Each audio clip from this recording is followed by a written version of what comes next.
এটা হলো আমার গ্রাম থেকে খুবই কাছের একটা জায়গা। এই যে জায়গাটা, এটা খুবই কাছে আমার বাড়ি থেকে। মোটামুটি জায়গাটা খুবই সুন্দর, আর বিশেষ করে যে রূপ দেখাচ্ছে এখন প্রকৃতি, সেটা কিন্তু সত্যি অনেক সুন্দর। প্রথমত এখানে অনেক বাতাস, আর এটা শরীরের জন্য খুবই ভালো। এই বাতাস শরীরের জন্য খুবই ভালো। আর পাশে যদি থাকে এরকম প্রকৃতি, তাহলে তো আর কথাই নেই। আর এরকম মেঠো পথ, সাথে বাতাস, রোদ নেই বললেই চলে, আকাশটা মেঘলা, হালকা বাতাস বইছে, পিছনে নদী।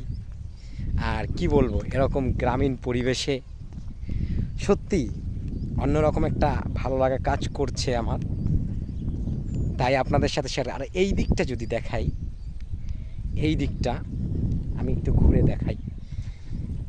এই দিকটা কিন্তু পুরোটাই ফসলি জমি। এই ফসলি জমিতে ধান চাষ হয়, বিভিন্ন ধরনের চাষ হয়, ঠিক আছে, ধান, ডাল ইত্যাদি ইত্যাদি। যদিও এই মুহূর্তে জমিটা ফাঁকা আছে, আর এই ফাঁকা জমিতে যে নতুন ঘাসগুলো জন্মেছে, এই ঘাসগুলো কিন্তু সত্যি সৌন্দর্য বাড়িয়ে দিয়েছে। এখন এখানের ঘাসগুলোর কারণ আমি জানি না ক্যামেরায় কতটুকু বোঝা যাচ্ছে, বাট আপনি যদি আমার মতো সামনে থেকে দেখতেন জায়গাটা, সত্যি অসাধারণ লাগতো, অসাধারণ। এটা আমি বলতে বাধ্য হচ্ছি যে এটা মানে আপনার চোখের জন্য শান্তিদায়ক হবে। মানে প্রকৃতি যে কতটা সুন্দর করে আল্লাহ সৃষ্টি করছেন, সত্যি তার এটাই প্রমাণ আমার কাছে মনে হয়। যদিও এর থেকে আরও অনেক কিছু সৃষ্টি করেছেন আল্লাহ, যেগুলো আরও অনেক বেশি সুন্দর এবং আরও অনেক বেশি বেশি আকর্ষণ করে মানুষকে।